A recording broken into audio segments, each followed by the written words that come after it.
गुरुवारी महाराष्ट्रातील 29 महापालिका निवडणुकांसाठी मतदान पार पडलं.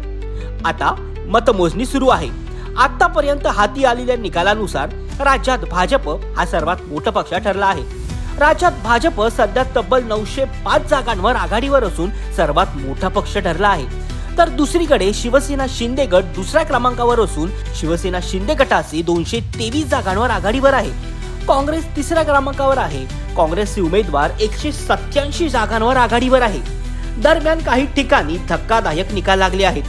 छत्रपती संभाजीनगरमध्ये शिवसेना शिंदे गट आणि शिवसेना ठाकरे गटाला मोठा हादरा बसला आहे.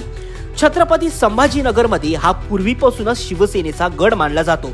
मात्र यावेळी या महापालिकेत कमळ फुललं आहे. तर दुसरीकडे MIMने देखील जोरदार मुसंडी मारली आहे.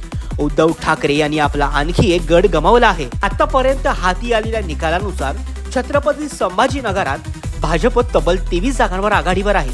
तर MIMने देखील जोरदार मुसंडी मारली असून MIMचे उमेदवार 15 जागांवर आघाडीवर आहेत. शिवसेना शिंदे गटाचे उमेदवार देखील 15 जागांवर आघाडीवर असून शिवसेना ठाकरे गटाचे उमेदवार केवळ 8 जागांवर आघाडीवर आहेत.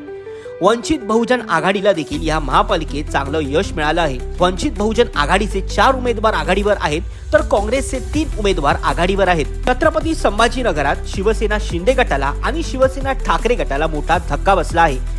छत्रपती संभाजीनगर हा सुरुवातीपासून शिवसेनेचा गड मानला जातो. यावेळी मात्र या गडाला भाजपने सुरंग लावला आहे.